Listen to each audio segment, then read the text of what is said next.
ओम नमो भगवते वासुदेवाय। स्वागत है आपका हमारे चैनल पर।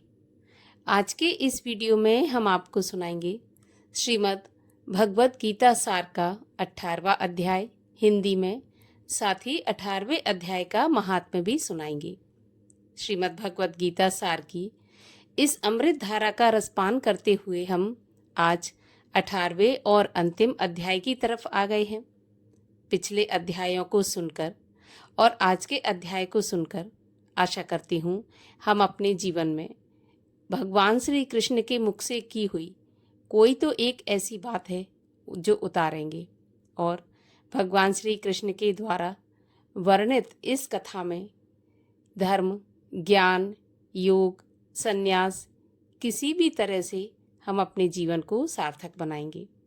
तो चलिए आज हम सुनते हैं श्रीमद् भगवत गीता सार के 18वें अध्याय की कथा। अर्जुन ने पूछा, हे मधुसूदन, संन्यास और त्याग के तत्व अलग अलग जानने की इच्छा है। श्री भगवान ने कहा, कामना वाले कर्मों के त्याग को ज्ञानी लोग संन्यास मानते हैं और विवेकी पुरुष फलों के त्याग को त्याग कहते हैं। कोई पंडित दोषयुक्त जानकर कर्म को त्यागना उचित समझते हैं। कुछ लोग यज्ञ, दान और तप आदि कर्मों के न छोड़ने को त्याग बताते हैं। हे भारत, त्याग के विषय में हमारा निश्चय जो है वो सुनो। त्याग 3 प्रकार के हैं। यज्ञ, दान और तप आदि कर्म त्यागने नहीं चाहिए। वे अवश्य करने योग्य हैं, क्योंकि ये तीनों ज्ञानियों को पवित्र करते हैं। ये सब कर्म आसक्ति और फल को त्याग कर करने चाहिए। मेरा निश्चय मत यही है जो उत्तम है। अपने नियमित कर्मों का त्याग उचित नहीं है। यदि मोहवश ऐसा किया भी जाए तो वह तामस त्याग है।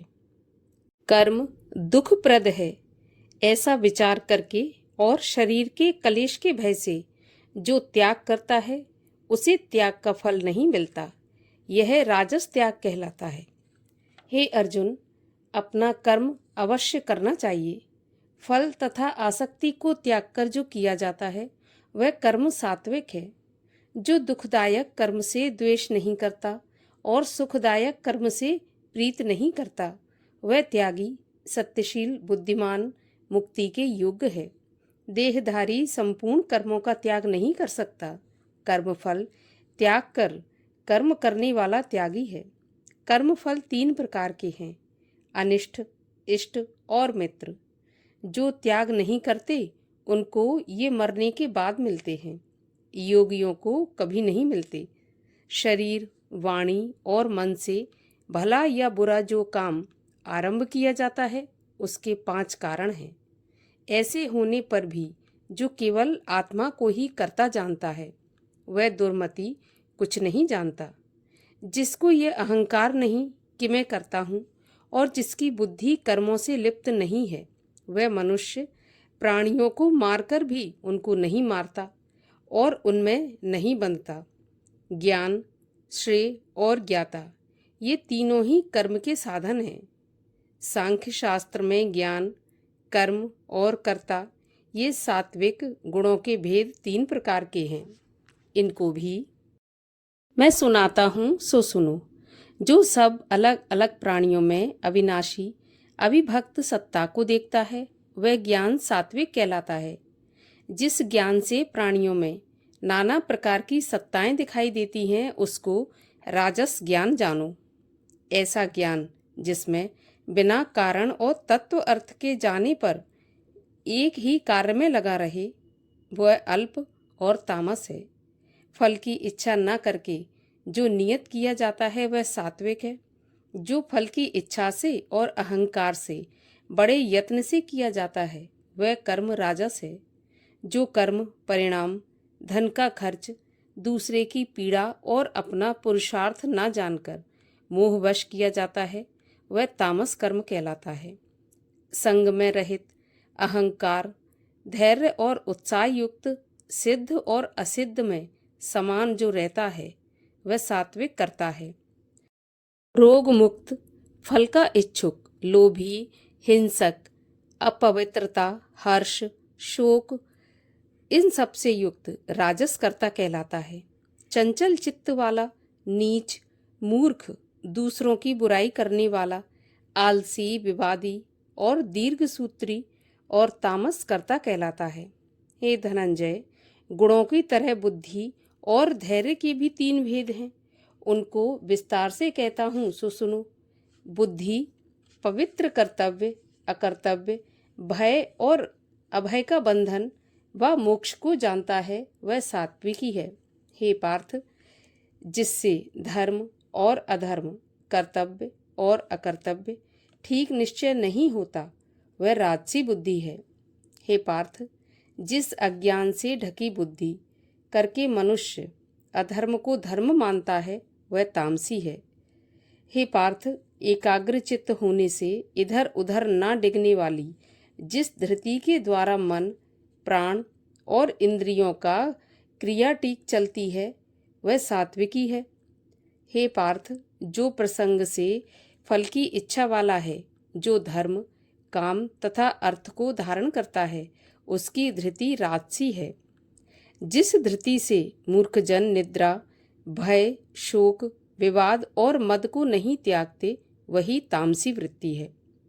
हे भारत, 3 प्रकार के सुखों को सुनो, जिनके अभ्यास से चित्त रमता है, दुख का अंत हो जाता है, वही सुख सात्विक है। जो आरंभ में विष के समान और अंत में अमृत के समान होता है, वो सुख आरंभ में अमृत तुल्य और अंत में विष के समान विषयों और इंद्रियों के संयोग से होता है, उसे राजस कहते हैं।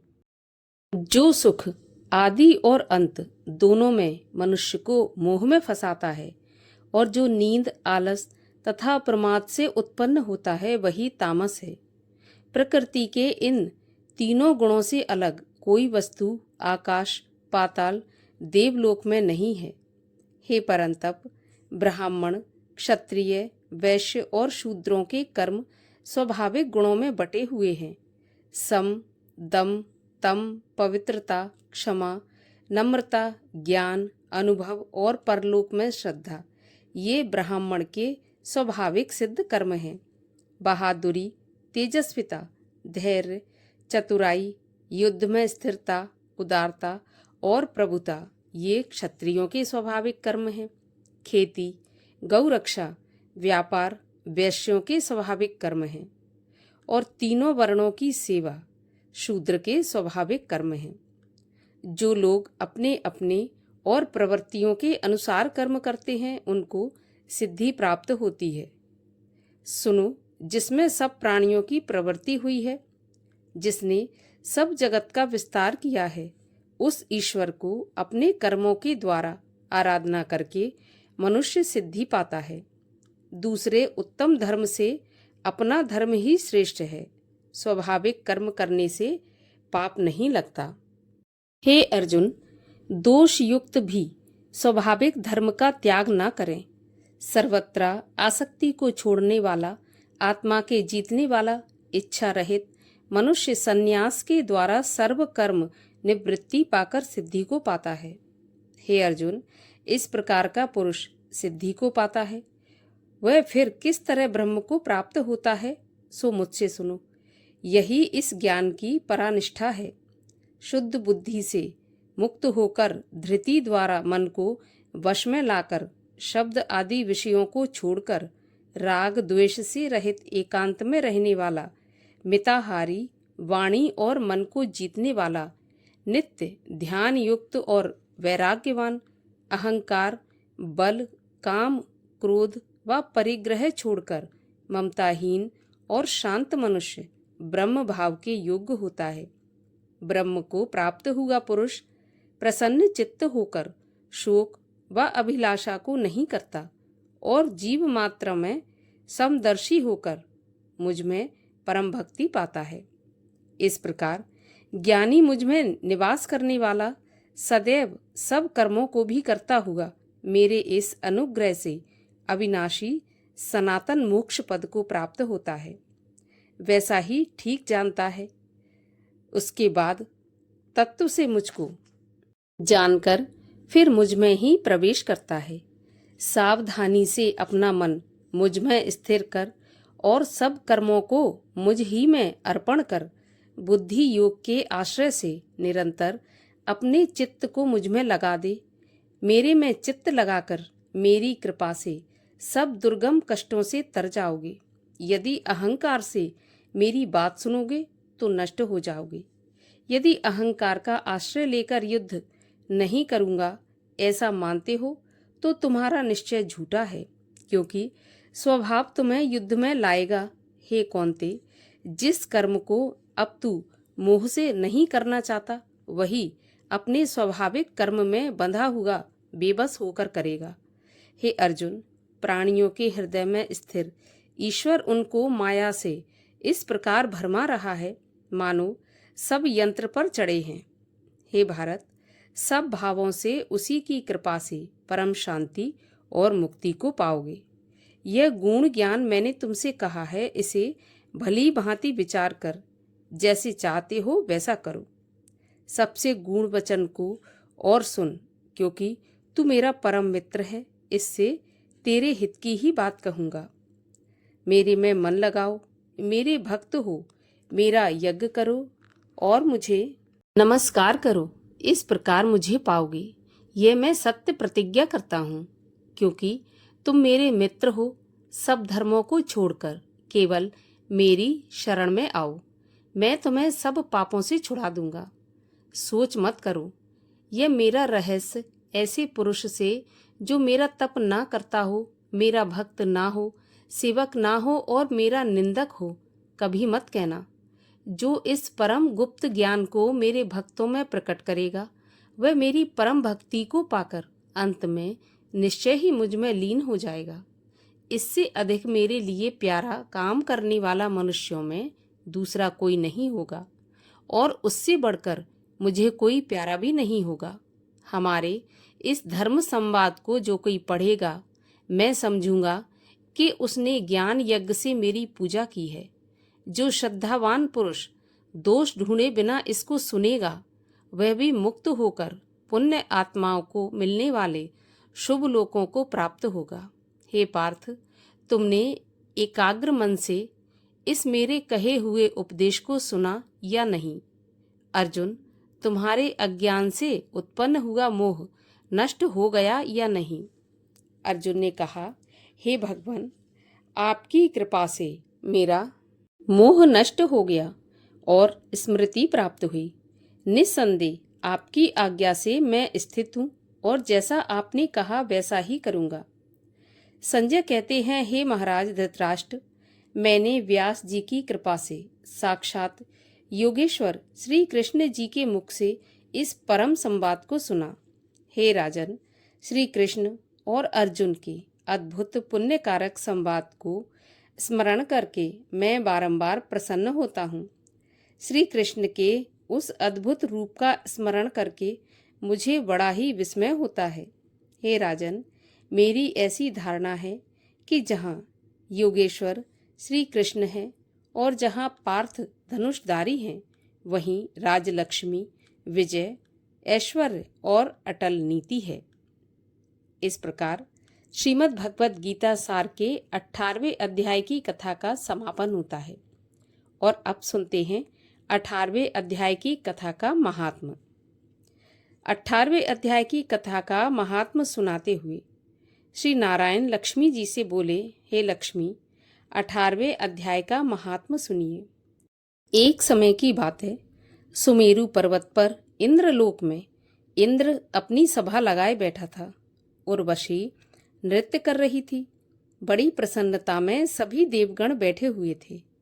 इतने में एक चतुर्भुज रूप जीव को नारायण के पार्षद लेकर आए और इंद्र से सब देवताओं के सामने कहा कि इंद्र, तुम अपने सिंहासन से उठो और इसे बैठने दो। यह सुनकर इंद्र सहन नहीं कर सका और गुस्से में सिंहासन से उठ गया और पार्षदों ने उस जीव को इंद्र के आसन पर बैठा दिया। वह बहुत तेजस्वी दिखाई देता था।